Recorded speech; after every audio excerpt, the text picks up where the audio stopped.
Good morning, everybody. Back in the backyard here, enduring the harsh elements of the sunset here. The sun is setting because I record this the night before. We got the sun setting a little bit here. Got a little bit of wind, got a little bit of heat in the Northeast. Love these outdoor videos. Today we're talking about 7 players I refuse to draft.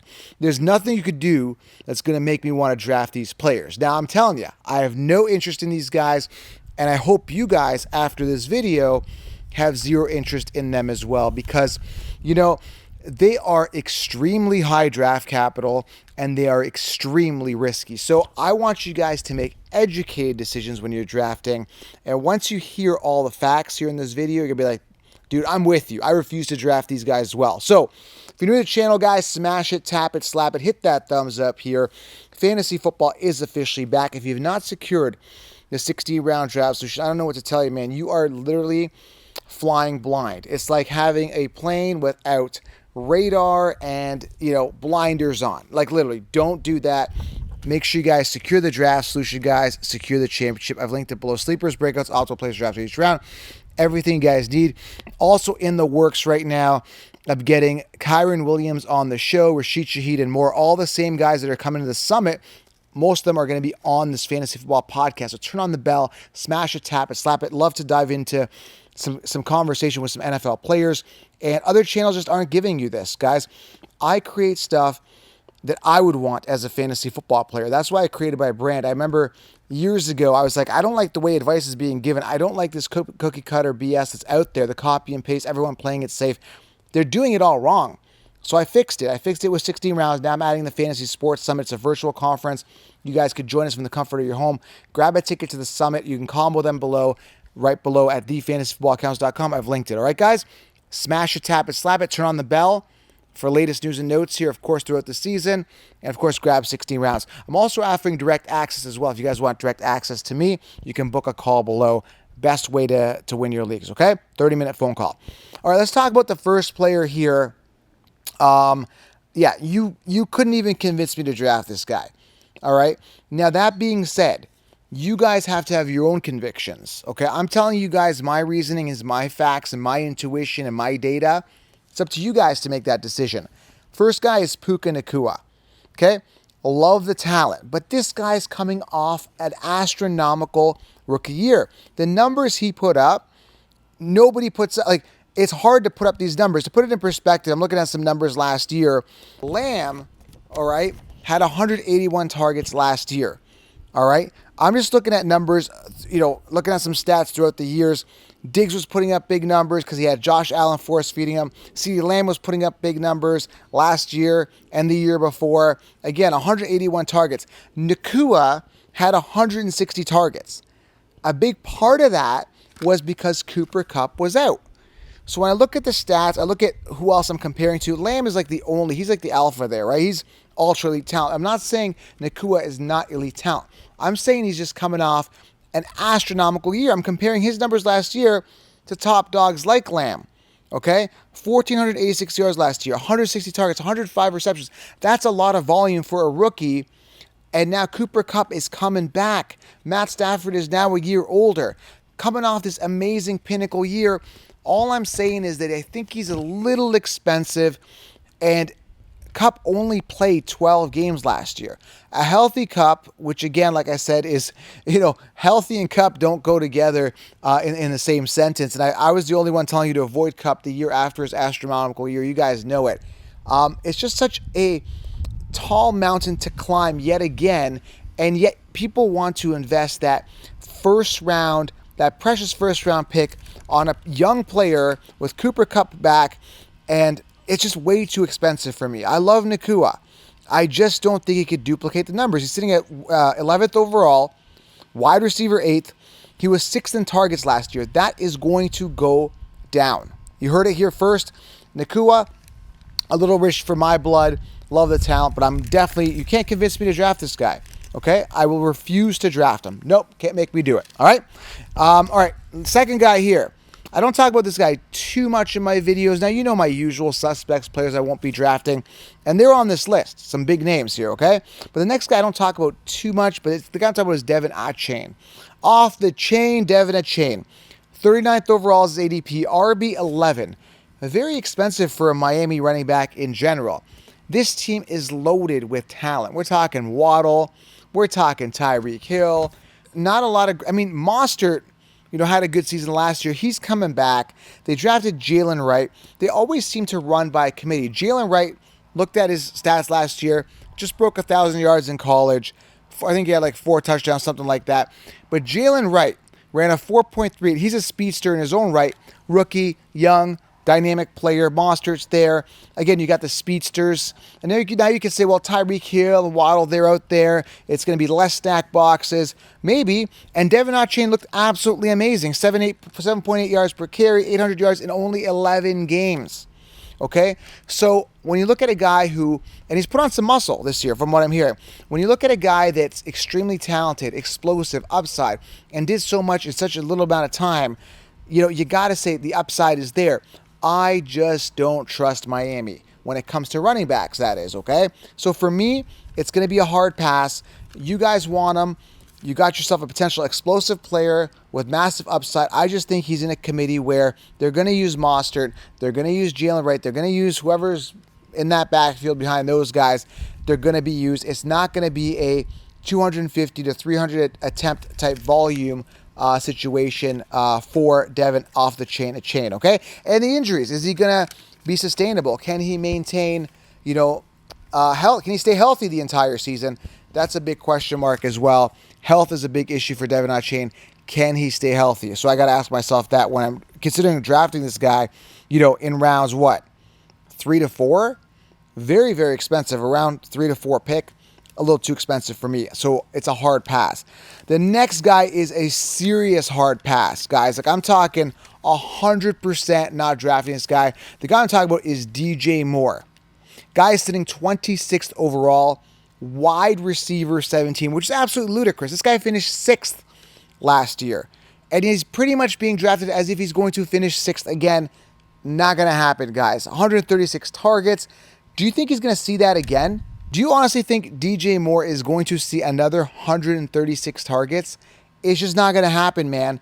96 receptions, 1,364 yards, 8 touchdowns. Dude, this is when Mooney was there and Tyler Scott. Mooney only had 61 targets drawn. Mooney sucked. Now you bring in Keenan Allen, who's coming off, 150 target season, and you expect, and they draft a top 3 wide receiver out of this NFL draft, and you expect DJ Moore to put up another, top 6 finish. It's ludicrous, guys. It's not going to happen. He's sitting as wide receiver 17. Mind you, he's not sitting as wide receiver 6, so he is a little discounted. But again, you're in that situation where you're looking at DJ Moore. He is the one, but they brought in 2 other guys that could be ones on any other team. Mind you, I'm not really a Keenan Allen fan. I don't think he's that great. He's kind of at the tail end of his career. Now, they could force DJ Moore the ball, and he could be a top 5, top 6 wide receiver again. I'm personally not taking the risk with the amazing talent of Rome Odunze there. I'm not taking the risk with acquisition of Keenan Allen. I'm not buying it. I'm not doing it, guys. I'm not taking that risk. And I didn't include any Texans players here, although I'm wearing a Texans hat to represent in this video. I'm not doing any Texans. No Diggs for me, no Dell for me, no Nico Collins for you guys. It's very, very expensive. Not going to do it. I refuse. It's a hard pass for DJ Moore. It's a hard pass for all Texans receivers. Now, again, there's like saying, well, Nico Collins is good. He got paid really well. He did amazing last year. The numbers, guys, mathematically doesn't add up. DJ Moore, with Mooney only getting 61 targets, still managed to only get 136. Do you think he's going to get more targets than that, adding Keenan Allen and Rome Odunze with a rookie quarterback who's completely unproven? Not going to happen, okay? Next guy here. Now, I'm not going to spend too much time on this. I know a lot of new people are coming to the channel or existing subscribers that have just kind of like checked out in the offseason a little bit, but you guys hear me talk about this guy a lot. It's Christian McCaffrey. He is a hard pass. Let's go over the reasons. Let's have a sit-down, heart-to-heart discussion here on Christian McCaffrey, why I'm avoiding him. Number 1, Super Bowl hangover. I cannot express to you how much this takes out of a player coming off this pinnacle year where the Super Bowl just happened. That is huge. We saw this happen with Cooper Kupp. We see this happen every single year with players coming off Super Bowl hangovers, okay? So that Super Bowl hangover to me is like, okay, that is a good enough reason to say no to Christian McCaffrey. Then you tack on his age. Okay, he's an older running back. Cool. All right, 28, could still have a few miles in the tank, right? And I'm a big Derrick Henry guy. I still like Derrick Henry this year, so it can't all be age. But there's two reasons right there. Number 3, the guy just got married. Now you're saying, well, Joe, marriage has nothing to do with it. Maybe it gives him motivation, blah, blah, blah. I don't know, man. I think it's going to get him a little more settled down, a little more, it's going to take the edge off a little bit, Stick with me on this, okay? Another one that's a huge reason for me is this pinnacle year. And I cannot express to you how much pinnacle years make difference in fantasy football. We see it every single year. The guy is just not going to finish on top 2 years in a row. The numbers are against him. He's against the odds. The last time a running back did this was Priest Holmes, 2002, 2003. Those 2 years, he finished on top 2 years in a row. Christian McCaffrey almost did that. 2 years ago, he finished second amongst running backs at PPR. Eckler finished ahead of him. And Eckler fell right off the cliff. And CMC is going to fall off the cliff. I'm telling you guys, he's just gotten lucky. He's on borrowed time. And he got paid another couple of years, $19 million a year. His belly's full. He's married. He's old. He's coming off a Super Bowl hangover. And the last reason, it's very, very simple. He's way too expensive. I'm not spending a first, second, or third round pick. If I get Christian McCaffrey round 8, 9, I may consider it. Other than that, no, I refuse to draft him. He's 100% going down. All right. Number 5 here. I talked about this in my other videos. I'm going to keep hammering it. The other 2 that I'm going to get saved to the end here, I haven't talked to about as much. This guy I've also talked about a lot because he's very expensive, is Justin Jefferson. 5th overall, wide receiver 4. Did well with the quarterback mess that was there last year with Cousins, Dobbs, Mullins, whoever was throwing the ball to him. Did really well last year. Only played 10 games. In those 10 games, still over 1,000 yards, 5 touchdowns. Now, again, you're looking at a guy coming off injury. He should be healthy. Just got paid big time. We're talking big payday here, guys. So when you look at a guy like Justin Jefferson, you got to say to myself, okay, belly's full. But then you got to ask yourself with the quarterback, right? What's going on with the quarterback situation? As of right now, it's not going to be J.J. McCarthy starting. It's going to be Sam Darnold. Now, if you guys want to draft a wide receiver that's coming off as a top 5 pick and the quarterback is Sam Darnold, I don't know what to tell you, man. It's a hard pass for me. I don't trust Sam Darnold. Mind you, volume could go his way. The talent is there. He could just get force-fed a ton of volume. But we saw that with Adams last year. Adams had a ton of volume. I think he had 175 targets. Didn't have the greatest year. Again, for me, it's a hard pass. They got Addison there. They got Hawkins in there. Addison had 108 targets last year, more than Jefferson because Jefferson only played 10 games. But you got to take a look at Jefferson and ask yourself, do I trust Sam Darnold? Do I trust J.J. McCarthy? If your answer is yes, then go ahead and draft Justin Jefferson. These guys are not even being drafted. Sam Darnold is like quarterback 34, and J.J. McCarthy, I believe, is quarterback 29. They're going undrafted. So nobody wants them as quarterbacks. Why do you want the wide receiver round 1? That's all I got to say is a hard pass. The next 2 are interesting. I got some interesting stats on them as well. Before I get into them, again, smash it, tap it, slap it, hit the thumbs up. If you're in the car, you guys can go watch on YouTube as well. Tomorrow I got a big episode coming out on bold predictions. Jimmy, the Maverick, is coming back. And again, if you haven't gotten 16 rounds, make sure you guys secure the solution. It'll put you light years ahead of the sheep. All right, next guy here is Lamar Jackson coming in at number 6. 32 overall, QB number 4. Understand, this guy did really, really well last year. He was second in rushing attempts amongst quarterbacks. 148 rushing attempts, 821 yards, and 5 touchdowns. This is how this guy makes his fantasy points. This is how he produces. This is how he gets, because he doesn't make it on passing touchdowns. He doesn't make it on passing yards. He doesn't do it on that. So when you look at a guy like a Lamar Jackson, they brought in Derrick Henry. Derrick Henry demands volume. 280 attempts last year for Derrick Henry. So when you got a running back that demands that much volume, it's going to take that off of Lamar Jackson. It's going to limit Lamar Jackson's upside. Now you can say, well, it's going to help Lamar Jackson, preserve him, keep him healthy. Yeah, very possible. You're talking about a guy, another reason why I don't like him, only played 12 games in 2021, 12 games in 2022, finally did well last year. But again, a lot of that was rushing, which I really believe Derrick Henry's going to take that away. So a guy like Lamar Jackson, love the talent, love the upside, but I just don't trust him. I don't trust the durability. I don't trust the upside with, with Derrick Henry being there. I like Derrick Henry. I just don't like Lamar Jackson. The guy puts up top 10 running back numbers, and I think Derrick Henry's definitely going to dip into that next season, all right? So Lamar Jackson, durability an issue, and I think just overall, don't trust him, okay? He's not going to get your passing yards. He's not going to get your passing touchdowns. He's a hard pass. Number 7, this is a hard pass, and I don't get why he is so high. Another three-headed monster situation, similarly to the way the Texans are set up right now, similarly to the way the Bears are set up right now, and the quarterback sucks, okay? And we got a plane overhead right now. See, I told you, these outdoor elements here, you never know what you're going to get. You're going to get wind, you're going to get sun, you're going to get rain, you're going to get airplane. So that airplane is overhead. Hopefully you guys don't hear too much of that, but it's roaring up ahead of us, up overhead. Okay, so number 7, guys, hard pass. I refuse to draft this guy. And the wind's picking up. See, it even agrees with me. It's like, yeah, we don't like him either. The wind, the elements, everything. DK Metcalf's my last guy here. Wide receiver 19, which I think is ludicrous. Very expensive. 33 overall. That is very expensive. We're talking like, what, 3rd round for a guy who's going to be in a three-headed monster situation. JSN, remember, guys, was a 1st-round pick. And when you look at the target distribution, Jackson Smith had 93 targets last year. That's definitely going up this year. Lockett had 122. They brought him back.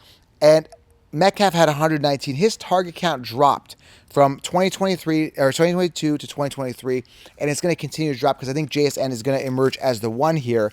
Now, DK Metcalf, again, you look at him, he had 8 touchdowns. Again, that's going to go down as well. But when you look at it's a target dilution split situation. You got 3 wide receiver ones potentially. Lockett's kind of in his twilight years, I get it. And Geno was 14th in passing. So there isn't too much volume to go around. 499 attempts. I know that's not bad, but he's not a high volume passer. When you're looking at him as a quarterback, I don't even trust Geno Smith as a quarterback, and I'm looking at his passing attempts, 14th. So he's not a high volume passer. And then you've got JSN, who's emerging, who's a 1st-round pick. You got Tyler Lockett, who's still there. Kenneth Walker catches the ball in the backfield. So you got a lot of targets there where Metcalf does not emerge as the clear-cut one. And that is the issue, guys. I have a serious issue with drafting wide receivers who aren't going to get a ton of volume. In the first, second, and 3rd rounds, I want those go-getters. I want those guys that are going to get a ton of volume, and Metcalf is going to be diluted. So he is a hard pass, and I refuse to draft him as well. Guys, these are some big names, all right? And mind you, some of these guys are still going to finish top 10. Some of them are going to be great, or all of them could bust. But you have the reasoning, guys. We're talking target dilution. We're talking pinnacle years and going into regression years. You want to aim high in the depth chart. You want to get the guys that have the upside. And I explain exactly who they are in the 16-round draft solution. Make sure you guys secure the solution and secure the championship. I've linked it below. I hope you guys have a great day. Jimmy, again, is coming back tomorrow. We are going to be doing bold predictions. You don't want to miss this episode. Smash it, tap it, slap it, hit the thumbs up. Grab your t-shirt, the Line Mentality Smash It shirts. Linked it below. 16 rounds. Grab a ticket to the summit. And if you want direct coaching, I've linked it below. Guys, I'm giving you guys everything on a silver platter so you guys are covered. And of course, the fantasy front lines for the in-season stuff as well. Join the Patreon group. Waiver wires, optimal players drafted each round. Everything in the Patreon group as well for your your year-long access. All right, guys, I appreciate you guys. Make sure you guys are subscribed to this #1 fantasy football podcast. I'll keep the content rolling for you guys daily. Have yourself an outstanding day. Thanks for being here, and I got to go out here and continue to enjoy the outdoor elements. We'll talk soon, guys. I'm out.